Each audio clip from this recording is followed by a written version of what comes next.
aking paglalakbay, may talang patnubay, nagbibigay liwanag sa gitna ng karimlan. Talang maliwanag, laging nagniningning, di maglalaho sa aming paningin. Makakaakay sa landasin ng buhay, sa gitna ng bagyo, talang kaagapay. Tala ng katotohanan, tala ng katarungan, tala ng kapayapaan, tala hakayan, tala ng paglalakbay, talang siyang patnubay, buhay na ganap makakamtan, tala hakayan.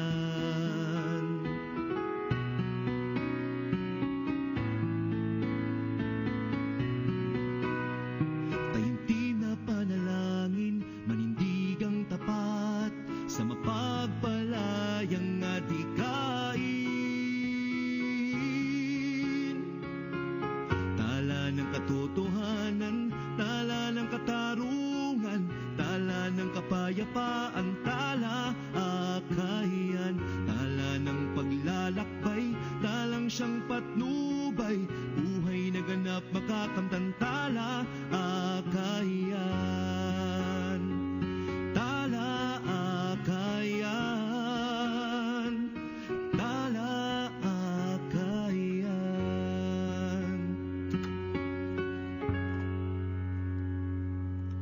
Magandang gabi kapanalig, narito na ang ating programang Talakayan, isang oras sa makabuluhang talakayan tungkol sa katotohanan, katarungan, kapayapaan at kalikasan.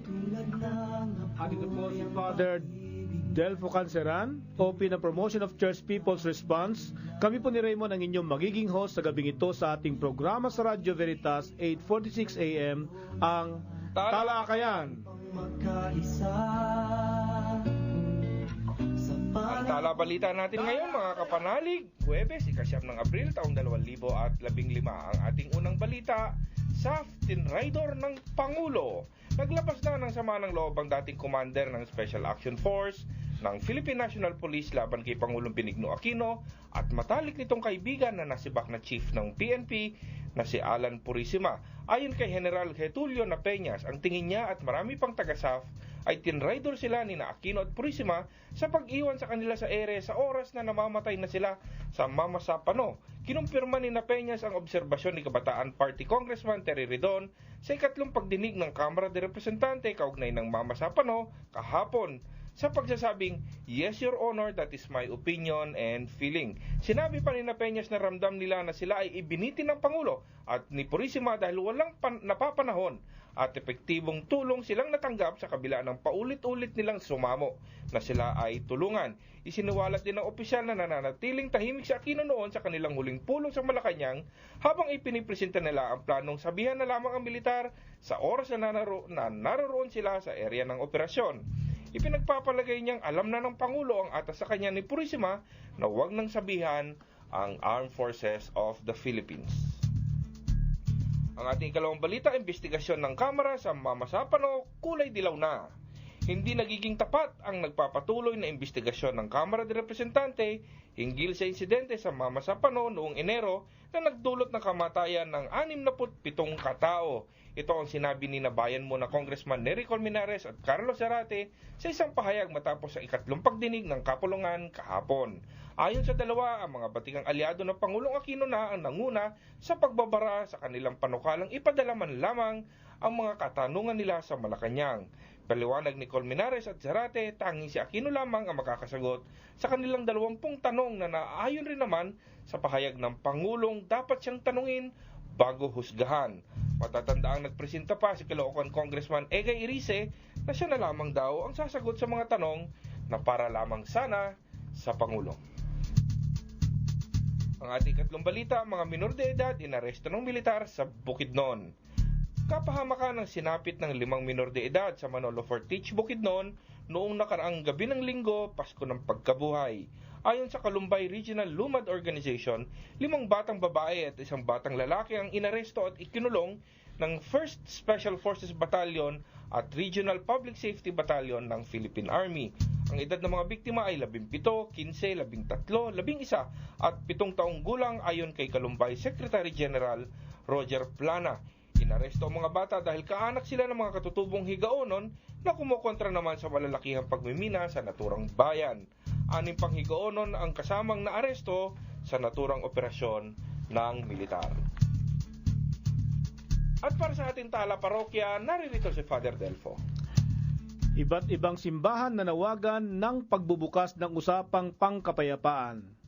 Muling nanawagan ang grupong Philippine Ecumenical Peace Platform o PEP na binubuo ng Catholic Bishops' Conference of the Philippines, National Council of Churches in the Philippines, Philippine Council of Evangelical Churches at Association of Major Religious Superiors in the Philippines ang muling pagbubukas ng usapang pangkapayapaan sa pagitan ng gobyerno ng Pilipinas at ng National Democratic Front of the Philippines.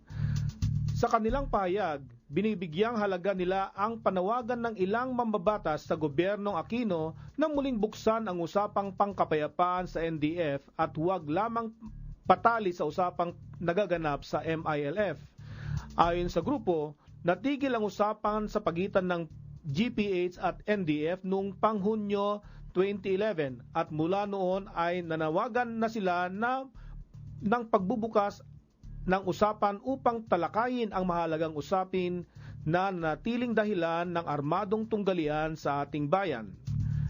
Dagdag ding usapin ang insidente sa Mamasapano na nagpapakita na tila babasagin ang mga kasunduan, kung kaya't mahalagang maging mapagbantay ang mamayan na sinusunod ng magkabilang panig ang kanilang mga napagkasunduan. Sa kabila ng di pagdalo ng Office of the Presidential Advisor on the Peace Process o OPAP sa isinagawang talakayan kahapon, naisagawa pa din ng PEP ang gawain at nabigyan ng pagkakataon ng NDF na magpahayag ng kanilang pagtingin hinggil sa usapang pangkapayapaan. Maraming salamat, Father Delfo, at yan po ang ating tala parokya at tala balita, mga balita hinggil at mula sa bayan. Professor Jerry Imbong po ng Letran College na nasa linya na ng telepono. Steady lang po kayo dyan, at tayo muna ay mananalangin sa panahon ng muling pagkabuhay ng ating tila nakakalimutang kagitingan. Halina at sama-sama tayong manalangin para sa kagalingan ng ating bayan sa pangunguna ni Father Delfo. Diyos na mapagkalinga, sa iyong muling pagkabuhay, muli mong minarapat na kami ay mabuhay sa iyong pag-ibig. Sa aming pagdiriwang ng iyong muling pagkabuhay, marinig nawa namin ang hinagpis ng mga kapatid naming patuloy na nasa kalbaryo ng kahirapan. Sa iyong mapagpagaling na kamay, malunasan nawa ang karamdamang nararanasan ng marami naming kapatid. Hiling po naming muli silang makasama namin sa pagpupuri sa iyong kaharian. O aming Diyos, bigyan mo nawa kami ng sapat na lakas at talino upang muli pa namin sa aming pagpupuri ay maging magiting kaming tagapagtanggol ng iyong kaharian. Ng buhay at dignidad ng iyong biyaya ay pinapahalagahan. Aming ibinabalik ang kapurihan at kalalatian sa pinakamatamis na pangalan ni Jesus. Amen. Maraming salamat, Father Delfo, sa panalangin at panawagan para maging magiting ang bawat isa sa atin na ayon naman sa loob ng ating Panginoon. At talagang sa panahon natin ay maigpit itong panawagan, lalo na sa mga kinakaharap ng ating bayan. Noong Martes, Father Delfo, mabigat ang paksa natin hinggil sa kaso ni Mary Jane Veloso, yung OFW na nakatakda na sanang mabitay sa Indonesia, na patuloy nating ipinapanalangin at pinananawagan upang mailigtas ang kanyang buhay. Oo nga, nakakaiyak yung kanyang kwento ng kanyang nanay. At dahil ngayon nga ay araw ng kagitingan, balikan natin ang ating kasaysayan at ang kasulukuyang panawagan ng mga taga-Bataan, particular sa mga taga-Bagak. At dahil nga ngayon po ay Heroes Day, araw ng kagitingan, at muli nating balikan ang nangyari 73 taon na ang nakakalipas, makakausap po natin sa pamamagitan ng linya ng telepono si Professor Jerry Imbong ng Social and Political Science Department ng Letran College. Professor Imbong, magandang gabi po sa inyo. Magandang gabi naman. Kumusta sila, Professor Jerry? Okay naman. Mabuti naman ang kalagayan natin ngayon. Ito po si Raymond Villanueva ng Coda Productions kasama si Father Delfo Canceran, OP. Kapamilya niyo po. Ayan. Okay. Oo. Professor, paki-refresh nga po kami sa ating kasaysayan kung ano ang naganap noong April 9, 1942. Siguro, bago natin titingnan yung sa April 9, titingnan natin yung kabuuan, no? Kasi basically December 7, nagumpisa yung pag-atake ng mga tropang Hapon sa Pearl Harbor. At dito nga dito na nadawit ang Pilipinas sa Second World War. At dahil dineclare na open city yung Manila, ay madali siyang napasok ng mga tropang Hapon, no? Especially noong December 16. Kaya na-occupy kaagad ng mga Japanese forces ang Manila, particularly ang Intramuros. And because of that, yung mga forces ng USAF or United States Armed Forces in the Far East ay nag-concentrate sila sa bandang Bataan at Corridor. No? Kaya nga mabilis na-encircle ng mga Japanese forces yung Bataan, no?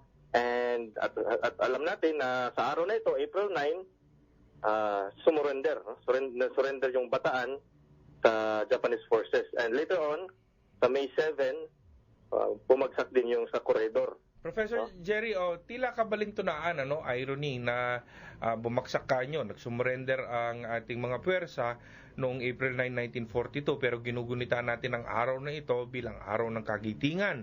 Ano ba ang dapat na pagtingin natin sa salitang kagitingan? Well, hindi naman sila sumurrender na basta-basta. They also did their best. They offered their lives kasi strategic din yung location nila sa Bataan, no? May vantage point sila when it comes to sa location.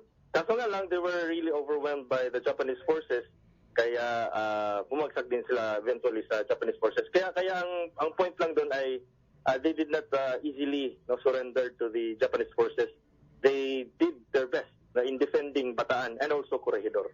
Mapunta na po tayo sa kasalukuyang panahon, Professor Jerry. Tila tayo sumurrender na sa napakaraming problema ng lipunan, korupsyon, kawalan ng tamang serbisyo sa mamayan, pangangalaga sa ating kalikasan, pagkalinga sa ating mga mahihirap. Paano po natin dapat ginugunita at titignan dapat itong salitang kagitingan? Tatlong punto lang yung pwede nating matutunan dito sa araw ng kagitingan. Una, meron tayong rich historical tradition of resistance against colonial oppression saka foreign domination. At makikita ito sa ating kasaysayan. Panahon pa ng mga Spaniards saka hanggang sa US imperialism, no? Pangalawa, makikita natin na yung fight for national sovereignty and genuine freedom is not yet over. Makikita naman natin sa kasalukuyan, no? Nandyan yung China na nangingialam sa ating mga territory. Nandyan din yung VFA saka EDCA na kung saan freely makakapasok yung mga US troops sa ating territory, which is a blatant violation of our sovereignty. At pangatlo, lalo na sa mga kabataan ngayon, no, na the youth can learn a lot from the patriotic ideals of our war veterans, no, and our heroes, especially yung sila Rizal, sila Mabini, sila Jacinto. And maging makabuluhan lang ang celebration natin ng Araw ng Kagitingan kung ipagpatuloy natin ang nasimulan ng ating mga war veterans at ang ating mga bayani. At very relevant ang araw na ito dahil nga we are still faced with the same problem na pinaglaban ng mga ninuno natin noong panahon. Professor Jerry Imbong ng Letran College, maraming salamat po sa pagbabahagi niyo sa amin ng inyong kaalaman at pagbibigay inspirasyon sa atin ngayong gabi. Maraming salamat po. Okay, sige. You're welcome. Iyan po ang isang makabayang historiador at profesor ng Letran College, Professor Jerry Imbong, kaugnay ng ating ginugunita ngayong araw, ang Araw ng Kagitingan. Sa ating pagbabalik, kapanalig, makasama mismo natin ang mga taga-Bataan upang makatalakayan na ang kanilang nagiging karanasan at kasalukuyang kinakaharap ng mga suliranin. Ipadala po ang inyong pananaw, komento o mungkahi sa 0918-837-4827 at samahan kami sa pagbabalik ng ating programang Talakayan! Talakayan! Oh, ito. Alam mo ba to? Knock, knock. Who's there? Benjinko. Benjinko, who? A, B, C, D, E, F, G, H, I, J, K, L, M, N, O, P, Q, R, S, T, U, V, W, X, Y, and Z. Saan napunta yung Benjinko? Di nasa scholarship programs na ng Pondo ng Pinoy. Marami nang natututo ng ABCs. Tuloy po natin ang pagtulong. Keep giving to Pondo ng Pinoy. Spread the word. Share the wealth. Mahirap palang humanap ng trabaho.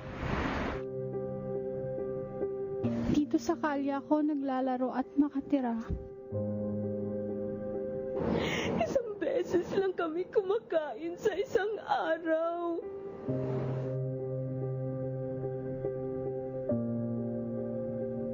Sa kabila ng tuloy-tuloy na pagsulong ng ekonomiya sa nakalipas na mga taon, ilang milyong Pilipino pa rin ang nasasadlak sa kahirapan. Walang maayos at permanenteng trabaho, walang matitirhan, at walang makain. Gamitin natin ang ating pinagsama-samang sipag, galing, likas yaman, at pinansyal na kapital para maabot ang isang masagana at makataong bukas.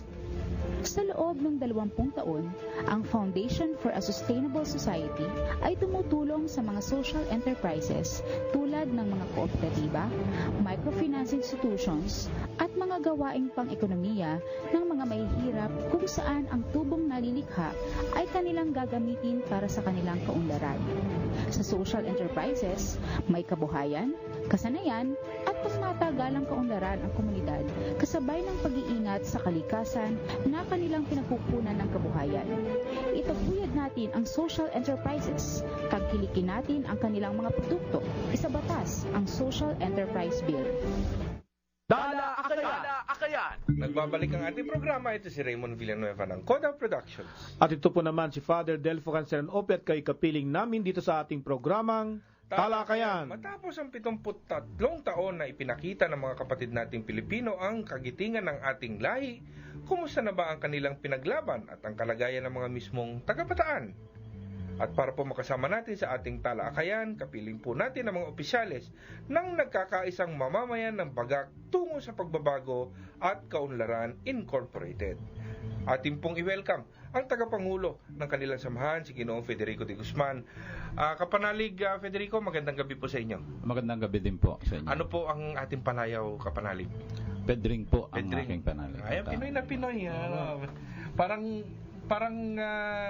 homey ang dating. At siyempre po, kasama rin natin, kung nakikita nyo sa pamamagitan ng ating live streaming, sa pamamagitan po ng internet, ang kanila pong kalihim, kasing gandang lalaki po ni Kapitring, si Ginoong Fidel Alimangohan.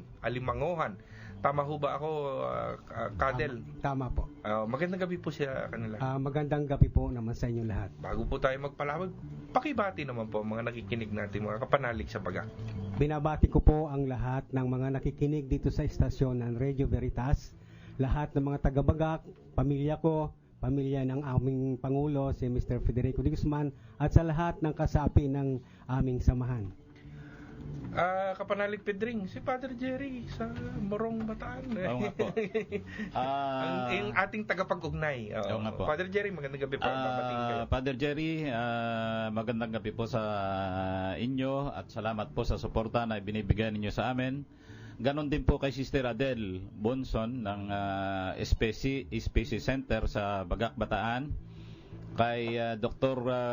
Godofredo Delda na amin pong chairman of the board na hindi po nakasama ngayong gabi. Magandang gabi din po sa inyo. Kundi ho, so sobrang na tayo sa gandang lalaki sa loob ng studyong ito.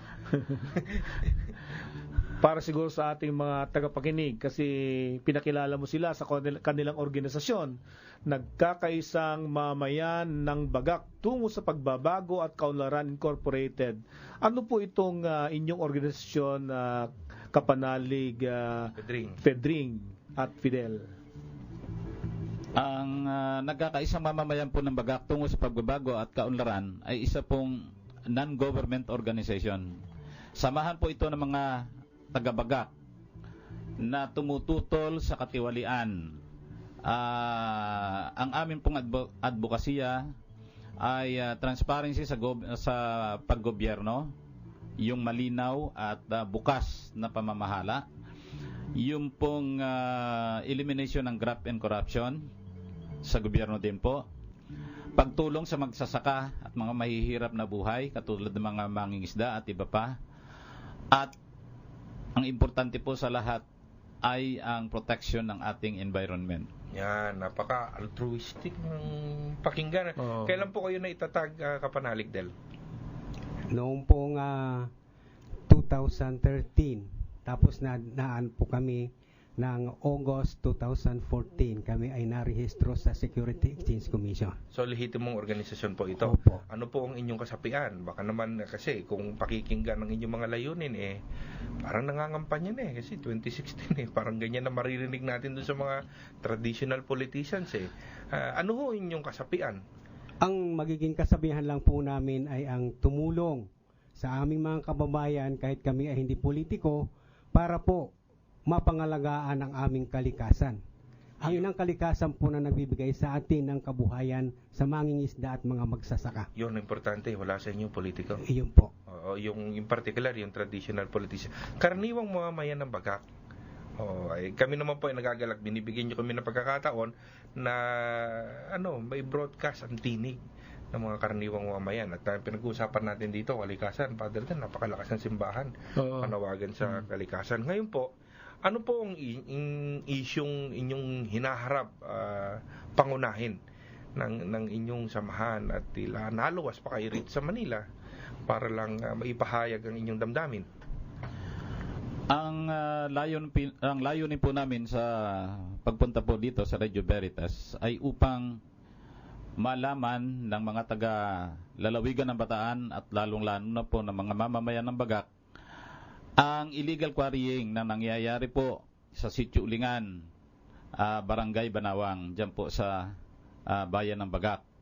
Kumukuha po sila ng malalaking bato at dinadala sa isang beach resort na ang tawag po ay Las Casas, Pilipinas de Acusar.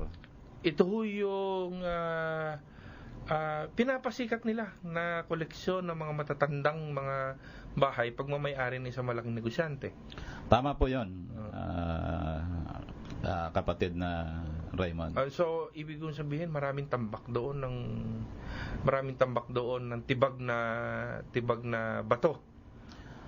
Ang ginagawa po nila doon ay ang sabi ay gagawin daw pong pier para sa nalalapit na APIC na gagawin din daw po dito sa Bagak, Bataan. May ministerial meeting ho dyan na mangyayari sa Bagak. Ayun po ang sinasabi nila na mayroon pong ministerial meeting na mangyayari po sa Bagak at yun daw pong pier ay paghahanda para po doon sa APIC meeting. Doon dadaan at dadaong ang mga magiging bisita ng 1-2 araw. Pero ano ho ang nagiging epekto doon sa site ng quarrying? Alam po ninyo, ang ginagawa po nilang site ng quarrying ay kinukunan ng bato ay dito nga po sa Sitio Ulingan at ang sinisira po nila ang mga tanim dahil may malalaki na po mga puno ng mangga doon, siniguelas at iba pang mga puno. Ngayon, kinukuha po nila ang malalaking bato, lumuluwag po ang lupa, at noon nga pong nakaraang tag-ulan, ang buhangin at lupa po magkasama ay naanod sa ilog at napunta sa ating kabukiran. Ngayon, ang isa din pong epekto nito, kung sakasakali at hindi po matigil ang pagkukwari dyan po sa Ulingan, ay hindi lang po ang kabukiran na masisira, kundi ang atin pong karagatan. At alam po naman ninyo na ang hanap buhay ng karamihan sa mga tao dyan po sa Bagak ay pangingisda at ang iba naman po ay mayroong mga beach resorts. Ngayon, kung maanod po ang buhangin diyan po sa karagatan, natural matatambakan po ang ating mga coral reefs. Mawawala po ang mga planktons na kinakain ng mga isda. Ang ibig pong sabihin, hindi lang po ang kabuhayan ng magsasaka, kundi kabuhayan na rin po ng mga mangingisda ang maapektuhan ng ginagawa nilang pagkukwari diyan po sa Bataan. Napakarami pong mga katanungan ang nabubuo mula sa inyong pagsisiwalat. Atin po munang paglimilimian yan at magbe-break po muna tayo. Kapanalig sa pangunguna ng Pangulo sa paggunita ng Araw ng Kagitingan, kapag titibay ang kapasyahan na nating maging malaya di lamang sa mga dayuhan, kundi sa pang-aabuso sa ating mamamayan at kalikasan. Kaya po ipadala ninyo ang inyong pananaw, komento at mungkahi sa 0918-837-4827 at samahan kami sa pagbabalik ng ating programang Talakayan. Spreading the spirit of mercy and compassion in the year of the poor this Easter season. Veritas 846 Kapanali, a leading social communications ministry for truth and evangelization.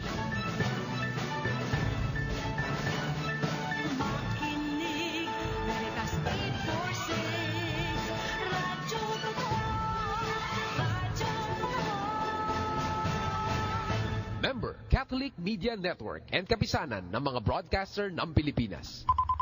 Kapanalig Philippine Standard Time, eksaktong 30 minuto makalipas ang ikapito ng gabi. Dala Akayan! Nagbabalik ang ating programa. Ito si Raymond Villanueva ng Kodak Productions. At ito po naman si Father Delfo Canceran Opi at kayo kapiling namin dito sa ating programang Talakayan. Sino nga ba ang nakikinabang sa ganda ng likas kayamanan ng Bataan?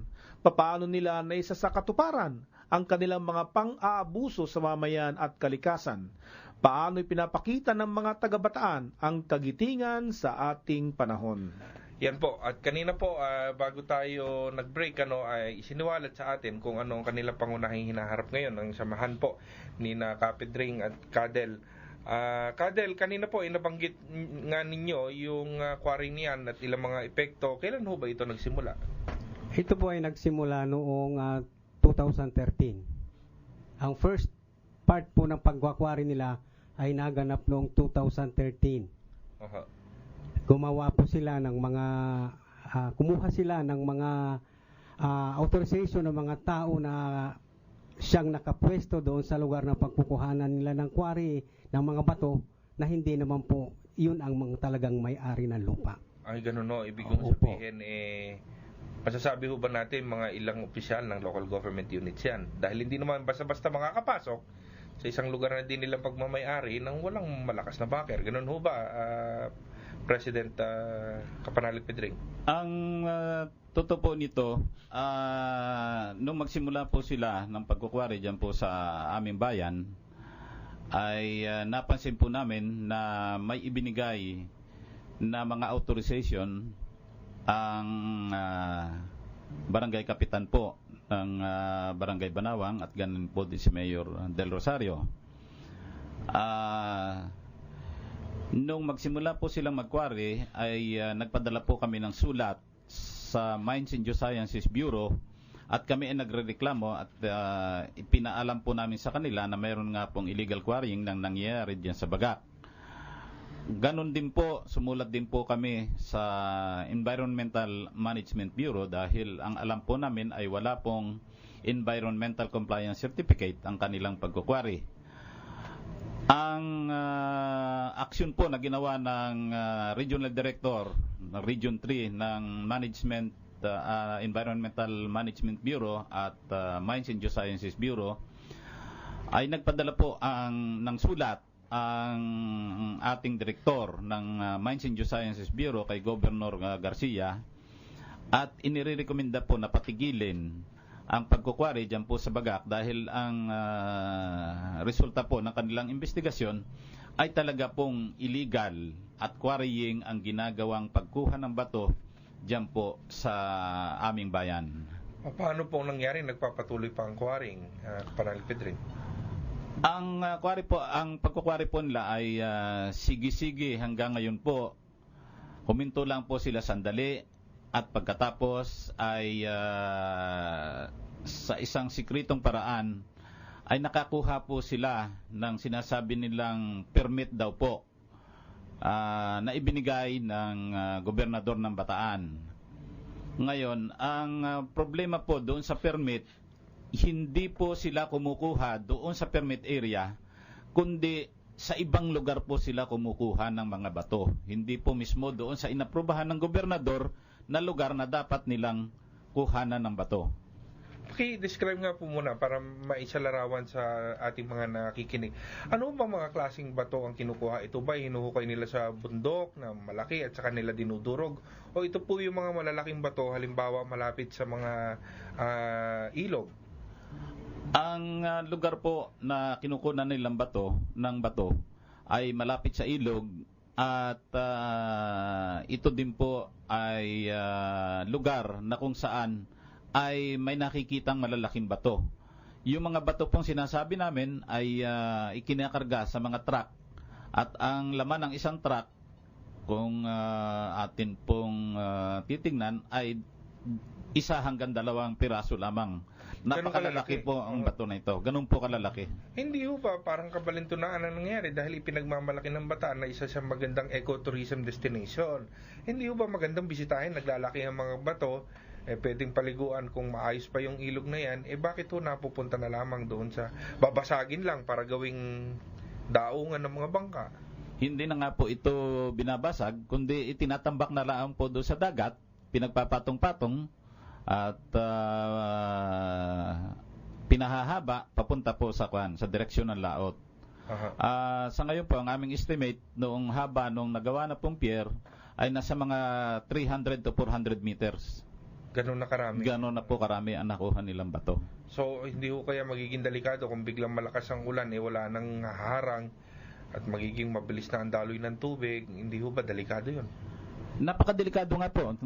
Sa katunayan po, nung nakaraang tagulan, ay yung pong tubig na may kasamang lupa at buhangin ay umapaw at tumawid po sa Bagak-Morong National Highway.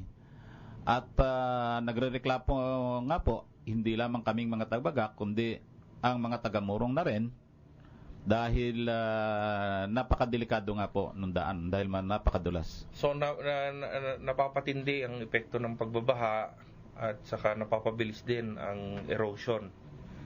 Ganun ba ang sinasabi niya? Tama po yun. Oo. Ngayon, Kapanalig, balikan nga po natin. Sa inyo pong pagsasalarawan, tila hindi naman kayo nakonsulta. Ano ho ba ang sinasabi ng karamihan ng mga mamayan ng Bagak? Sila ho ba ay nakonsulta at kayo ho ba ay pumapayag? Yun hong mga sinasabing ginagawa nilang iyon ay wala hong konsultasyon. Kasi mismo ang nakatira doon sa lugar ng Sitio Ulingan, humingi sa amin ng tulong para tulungan sila na alamin kung yun nga ay legal o illegal. Kaya po, ang naging na ginawa ng asosasyon ay tumulong para sila ay mabigyan ng kasagutan sa kanilang mga katanungan. Kayo ho ba ay nabibigyan na ng katanungang makakapag tahimik o papakalma ng inyong kalooban? Nangingiti po si Kapanalig del dito. Ano hong ibig sabihin nun, Kapanalig Pedring? Sa ngayon po, wala pong katahimikan ang mga nakatira dyan po sa Barangay Banawang, lalong-lalo na po ang mga magsasaka na naroroon at ganun din po ang mga naninirahan. Yun lang pong may mga bahay na naandun po sa lugar na kung saan ay ginagawa po ang pagkukwari. Sa amin naman pong samahan, dahil kami naman po ay talagang ang advokasya po namin ay ang proteksyonan ng ating environment. Masasabi po nating wala po kaming sa amin pong palagay ay hindi po kami nasisiyahan, lalong-lalo po sa mga aksyon na walang aksyon na ginagawa ang ating mga opisyalis sa ating gobyerno, sa munisipyo at lalong-lalo na po sa lalawigan. Sa inyo pong palagay, Kapanalig Pedring, may mga tumutulong po ba sa inyo katulad ng simbahan? Sila ba'y nakikisangkot sa mga usapin ng kalikasan? Nakakalungkot nga po, Father Del, dahil minsan po ay nagkaroon kami ng audience sa atin pong arsobispo dyan po sa Bataan, kasama na po ang lahat ng kaparian dyan po sa Bataan, at nagkaroon po kami ng isang pagpupulong dyan po sa Balanga, kasama po ang ating arsobispo. Nagkaroon po kami ng presentation, PowerPoint presentation, at maliwanag naman po na patunayan namin na talagang mayroong illegal quarrying dyan po sa Bagak. Nakalulungkot po, pero nakalulungkot pong sabihin, pero wala pong ginawang aksyon ang ating arsobispo. Ganun ho ba? Pero kompleto ho ba masasabi natin na kahit ang mga pare at mga ibang relihiyoso hindi kayo pinapakinggan? May mga pari po na nakikinig po sa amin, subalit siguro po dahil wala po namang instruction ng ating arsobispo, ay wala po silang ginagawang aksyon. Pero si Father Jerry po, si Father Jerry Jorge ng bayan ng Morong, ay naninindigan at siya nga po ang tumutulong sa amin para po mapatigil ang illegal quarrying dito po sa Bagak. Yan. Ngayon po, tanungin na natin, sino ho ba talaga ang tunay na may-ari at nakikinabang dyan sa paghahakot ng malalaking bato sa Sitio Ulingan? Ang permiti po ngayon na lumalabas dito po sa paghahakot ng bato dyan sa Sitio Ulingan ay si ex-mayor Mel Chupenko. Kasangkot po dyan ang barangay kapitan ng Barangay Banawang, si Kapitan Lita Bautista, at siya nga po ay nasampahan na rin namin ng kaso na administratibo sa Sangguniang Bayan. Pero ang nangyari po sa investigasyon at ng kaso ay naging drama lang, moro-moro, at dinismiss din po ang kaso pagkatapos ng ilang paghihiring. So wala pong nangyari doon sa kaso na isinampa po namin kay Kapitan Bautista. So sino po ang may-ari ng kumpanyang nagko-quarrying? Wala pong may-ari, individual po. Individual permittee po si Mr. Mel Chupenko. Pero siya din po ay kapatid ng kasalukuyang vice mayor sa Bagak. At ito pong si ex-mayor Mel Chupenko ay isang dami lang po daw ng isang mataas na politiko dyan po din sa bayan ng Bagak. Ngayon, nagpadala na po kami ng sulat nitong huli po dahil sige-sige po ang illegal quarrying. Nagpadala po kami ng sulat kay Kapitan Bautista noong March 2. Ganon din po isang sulat ang pinaabot namin sa Sangguniang Bayan ng Bagak upang ipatigil nga po ang illegal quarrying dyan sa Banawang, at isang sulat din po ang ibinigay namin sa kagalang-galang na gobernador ng Bataan. Kayo nga ho ba isinasagot ng diretso sa inyong mga sulat na ito? Iba't ibang level, iba't ibang mga opisina at mga opisyal na ang inyong hinihingan na kasagutan Nakalulungkot po, pero wala pong ginawa ang mga opisyalis na ito. Maski na po isang kaputol na sulat ay wala pong ipinaabot sa amin. Ganon din po, nagkaroon po kami ng pagpupulong at talakayan sa ating Environment Natural Resources Officer kay Dr. Venturina, na siya po ang ENRO diyan po sa Bataan. Pero wala din pong nangyari. Pinuntahan po niya at nakita po niya na talagang may illegal quarrying na nangyayari, pero wala din po siyang ginawa. Karamihan po sa kanila, bulag, pipi at bingi. Yan po ang nangyayari dyan po sa amin, sa Baga. Kapanalig, Del, meron ho ba kayong nalalaman na proyekto ng gobyerno na pag gagawa nga ng daungan na yan at kailangan yung mga equipment, kailangan nga yung mga bato na yan para sa mga proyektong ito? Ito ho ba ay nasa isang public property? O bakit ho ito natatambak sa ikanyo isang resort? Pag may-ari na isang kilalang negosyante at malaking construction company. Kasi po, sila ang pagkakaalam ko dito sa proyektong ito, binibigyan nila ng importansya yung ipinagdidiinan nila sa amin na magiging lugar ng EPIC ang Bagak. Kaya nga po, siguro ang gusto nilang mangyari, kukuhanin nilang lahat ang bato kahit na mamatay ang mga taga-ulingan o taga-Bagak sa baha o anumang kalamidad o kahirapan para lang magkaroon ng magandang imahe ang pamunuan ng Bagak tungkol doon sa pagdating ng mga delegasyon ng EPIC. Yan o ating pag-uusapan sa ating pagbabalik. Patuloy tayo mga kapanalig sa talakayan sa kagitingan, paninindigan ng mga kapanalig natin mula sa Bagak Bataan. Ang tinutukoy po natin ay itong mga karaniwang mamamayan. Kapiling po rin po natin ang mga opisyalis na nagkakaisang mamamayan ng Bagak tungo sa pagbabago at kaunlaran incorporated, sina Kapanalig Federico de Guzman at Ginoong Fidel Alimangohan.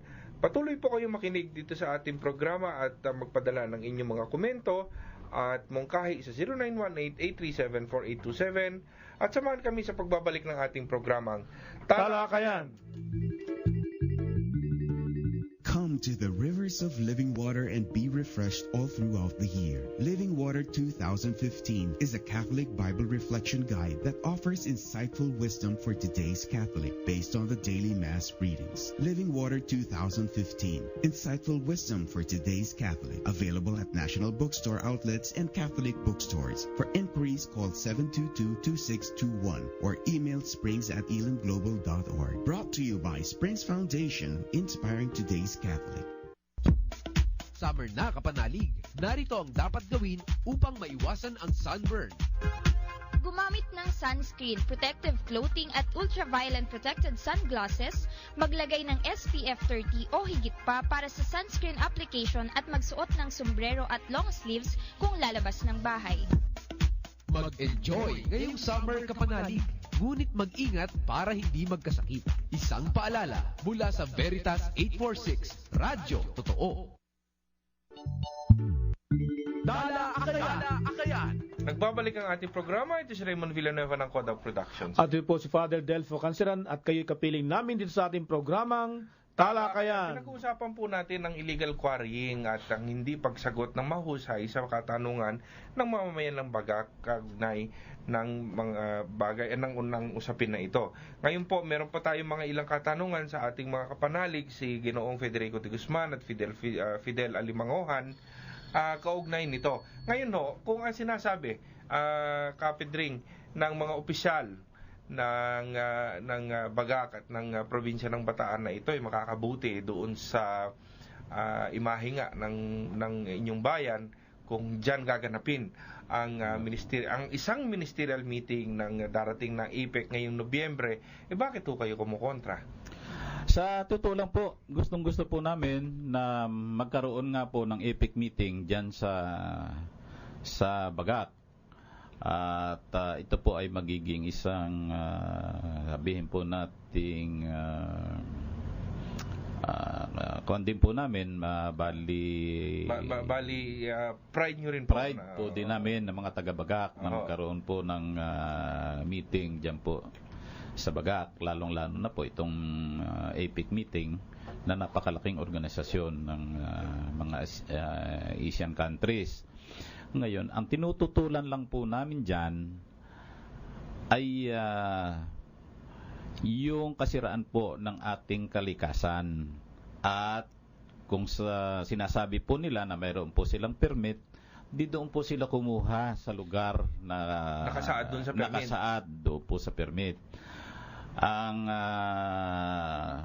totoo lang po, hindi na po sila kumukuha doon sa nakasaad doon sa permit, kundi sa ibang lugar na po sila kumukuha. Doon Yun po ang tinututulan namin. Doon din po sa Sitio Ulingan. Yung pong permit area nila ay doon po sa Sitio Ulingan, at yung kinukunan nila ay na nag-illegal sila ay doon din po sa Sitio Ulingan. So hindi naman imposible ang inyong kahilingan. Sinasabi nyo kung meron totoo na meron silang permit, doon lang sa kung ano ang nandoon nakasulat, nakasaad doon sa permit na yon. Hindi nyo naman tinututulan. Pero ano nga pagkakaiba kung doon sila kumuha sa nakasaad sa lugar na nakasaad sa permit, sa kasalukuyan nilang kinukuhanan ngayon na naglalakihan ba to? Sa totoo lang po, hindi po namin alam kung ano po ang dahilan nila na ayaw po nilang kumuha doon sa inaplayan nilang lugar ng permit. Samantalang yun po ang inilagay nila doon sa nung magkaroon po sila ng application, ay inilagay po nila yung lugar na yun, na yun po ang kukunan nila ng malalaking bato.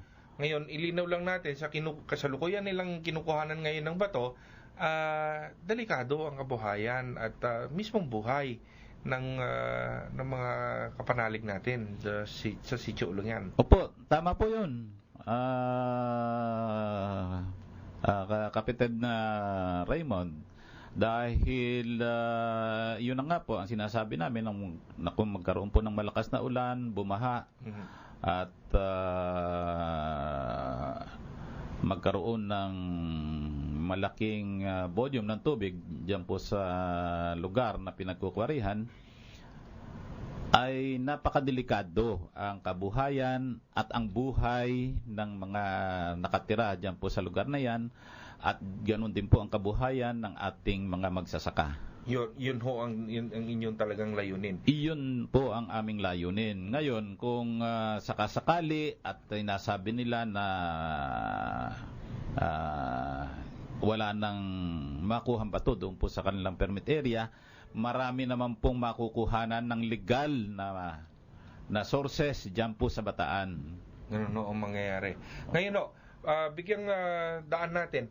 Ito na, nagdadatingan na ang ating mga text message. Sabi ng ating Suki, Kapanalig Pati Pendosa ng Baliwag, Bulacan.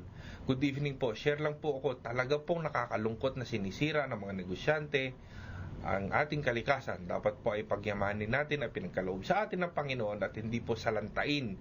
Kaya pagdasal po natin ang mga taong pansarili lamang ang kanilang mga iniisip. Thank you po. Thank you, Kapanalig Pati. Hindi lamang din mga negosyante ang sinasabi ng ating mga kapanalig, si Cadel at saka si Kapedring, kundi tila collusion na ng government officials. Maraming involved. Complicity ng mga ng mga government officials at mga tanggapan. Father, hindi po nakakalimot ang Panginoon. Hindi man mapansin ang sakripisyo ng sinuman, ang Ama sa Langit ang nakakaalam ng lahat. Sumainyo ang pagpapala at gabay ng ating Panginoon. Maraming salamat, Kapanalig. Walang silbi ang local government na yan. Walang respeto sa kalikasan at higit sa lahat sa mamamayan. Ganansiyang tubo at pansariling interes. Dapat palakasin ang paglaban, putulan ang quarrying na yan. Mula kay Kapanalig Yaya. Babayaran ho ba sila doon sa paghahakot ng mga lupa na ito doon sa gagawing proyektong daungan? Ang alam po namin, malaki po ang binabayad ng Las Casas diyan po sa paghahakot nila ng bato. Kaya malaking halaga po ang kinikita ng kung sino man po ang involved dyan sa illegal operation. Kapanalig Del, ang mangyayari ho ba nito pagkatapos ng ministerial meeting, yung gagawing daungan na yan, pier na yan, nasa loob na ng kapakinabangan na nga, nasa property na within the Las Casas de Acusar na. Ganun na po ba mangyayari? Ganun po ang mangyayari niyan. Hindi po pakikinabangan ng taong bayan yan. Meron ho ba tayo nalalaman na kapag pwedeng gamitin yun ng kahit na sino man taga-Bagak, dahil itong namang mga rekurso pag-construct nito galing doon sa likas na yaman ng taga-Bagak na hindi magbabayad? Sigurado kung hindi papayag. Kasi po pagka yung mga taga-Bagak dumadaan lang doon sa area na yon, hindi pinapapasok ng mga security guard. Ito ho bang si Ginoong Acusar taga-Bagak? Hindi po. Yun ang isang tanong dyan at saka mahal mahal lang magpunta dyan kasi nga isang negosyo yan. Huwag po nating ililihim na ito ay isang negosyo. Mapunta na po tayo sa punto ng manawagan na po tayo sa mga kapwa ninyo taga-Bakak at taga-Bataan. Ano ho ba talaga ang inyong kahilingan para ito ay magkaroon ng makatarungang pagsasara at pag-address ng inyong inihahapag na problema? Kami po ay nananawagan sa mga opisyalis natin dyan po sa lalawigan ng Bataan at ganun din po sa bayan ng Bagak. Lalong-lalo na po kay Kapitan Lito Bautista ng Barangay Banawang. Doon po sa mga kagalang-galang na kasapi ng ating sangguniang bayan. Kasama na po ang kapatid ng permite na si Vice Mayor Onyo Chupenko, ganon din po kay Mayor Ramil Del Rosario, sa ating pong minamahal na Gobernador Abet Garcia, sa atin pong kasalukuyang enro na si Dr. Bintorina. Alam po naman ninyo na illegal po ang ginagawa ng mga nagkukwari dyan po sa Barangay Banawang. Gawa na po natin ang aksyon ito at ipatigil ang illegal quarrying na nangyayari dyan po sa Bagak. Maawa po kayo sa mga magbubukid at mga magsasaka dyan po sa ating sa aming bayan. At doon po naman sa mga taga-Bagak, kami po ay nananawagan na magkaisa po tayo na mga taga-Bagak, dahil ito naman pong ipinaglalaban namin ay hindi lamang po sa aming sarili, kundi para po sa lahat ng mamamayan ng Bagak. Pangalagaan po natin ang ating kalikasan para naman po mapakinabangan hindi lang po natin ngayong mga nabubuhay na mamamayan ng Bagak sa kasalukuyan, kundi ganun din po ng mapakinabangan ng ating mga kabataan at kabataan ng ating kabataan sa huli. Isang maiksing tanong, Kapanalig Pedring, hindi kayo na may personal sa mga opisyal? Wala po kaming personal na galit sa ating mga opisyal dyan po sa Bagak, kundi ang tinututulan po lang namin ay ang ginagawa nila. Kung sa personal, wala po kaming personal na... Salamat po, Kapanalig Pedring. Kapanalig Del, panawagan po sa mga hindi taga-Bataan na maaari pong makatulong sa pagsasara ng usaping ito ng naaayon sa katarungan at magiging maalagain sa ating kalikasan. Nananawagan po ako hindi lamang sa mga taga-Bataan, kung hindi sa lahat ng lugar sa Pilipinas na magsama-sama tayo, labanan natin ang mga taong sumisira ng ating kalikasan. Ito po ang magiging dahilan kung bakit tayo ay magkakaroon ng climate change impact kung talagang hindi natin tututulan ang pagsira ng ating kalikasan ito. Sa mga taga-Bataan, sinasabi ko marami diyang samahan na tinatag ang DNR tungkol sa pagyayaman ng kalikasan. Nagtatanim tayo ng mga puno, sumama kayo, natutulan ang ginagawang ito sa pagsira ng ating kalikasan. Yun lamang po. Ginoong Federico de Guzman at Ginoong Fidel Alimangohan ng nagkakaisang mamamayan ng Bagak tungo sa pagbabago at kaunlaran Incorporated. Maraming salamat po. Napakagiting niyo po sa pagtatanggol sa interes ng mga karaniwang mamamayan ng Bagak at ng inyong kalikasan, lokal na kalikasan. Maraming salamat po sa inyo. Maraming salamat din po. Father Del, ang dami natin tinutuhog dito sa usapin lamang ng quarrying doon sa isang sitio, doon sa isang bayan sa lalawigan ng Bulacan. Ito, sinisiwalat nila ang sinasabi nilang katotohanan. At ito rin ay isang tinitignan ng simbahan, yung pangangalaga ng simbahan. Tayo nga ay stewards of all creation. Tayo ay may special na papel na binahagi ng Panginoon. Biblical din ito, Father Del. Bakit nga ba ito nangyayari sa ating kasalukuyang panahon? Tama ka, Raymond, na isa sa mga turo ng simbahan, yung tinatawag na social teachings of the church, yung tayo nga ay tagapangalaga, stewards ng nilikha ng Diyos, galing sa Diyos yan, at yung nilikhang yan para sa lahat, hindi sa ilan lang, at kailangan alagaan, yung sinabi nga ng ating mga panauhin ngayon, dahil kailangan sustainable itong ating kalikasan para sa mga tao pang ipapanganak sa hinaharap. At alam natin na ang naapektuhan ng mga paninira ng ating kalikasan, yung mga mahihirap. At dahil mahirap na sila at nasira pa yung kanilang kabuhayan, mas lalo silang hihirap. Kaya napakalungkot po ang mangyayari sa mga mangingisda, mga magbubukid sa kanilang lugar. Isa rin kwan yan ang paglabag doon sa isa sa prinsipyo ng social teachings of the church.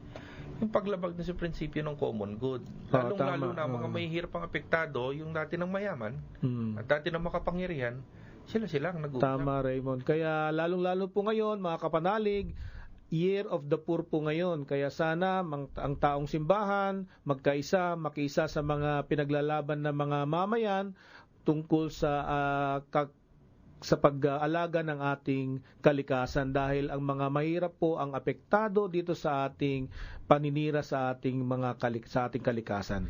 Kapaskuhan pa rin po ng pagkabuhay, kapanalig. Ano po ang magiging tugon natin sa ating mga magigiting na kapanalig na nagsusumamo ng ating pagkalinga at pagtulong? Sumayin nyo isang oras sa makabuluhang balitaan at talakayan. Sana po ay naibigan ninyo ang ating usapan ngayong gabi. Muli po tayo magkakasama-sama, mga kapanalig, sa Martes para pag-usapan muli ang kahalagahan ng kahalagahan ng bakawanan dyan sa Parañaque, kasama ang Earth Island Institute, dito lamang sa ating programa sa Radyo Veritas 846 kHz, ang Radyong Totoo. Mangroves po pag-uusapan natin sa Martes. Makinig, makilahok dito sa ating programang tungkol sa katotohanan, katarungan, kapayapaan at kalikasan. Ito ang talakayan at sumayin nyo ang katotohanan.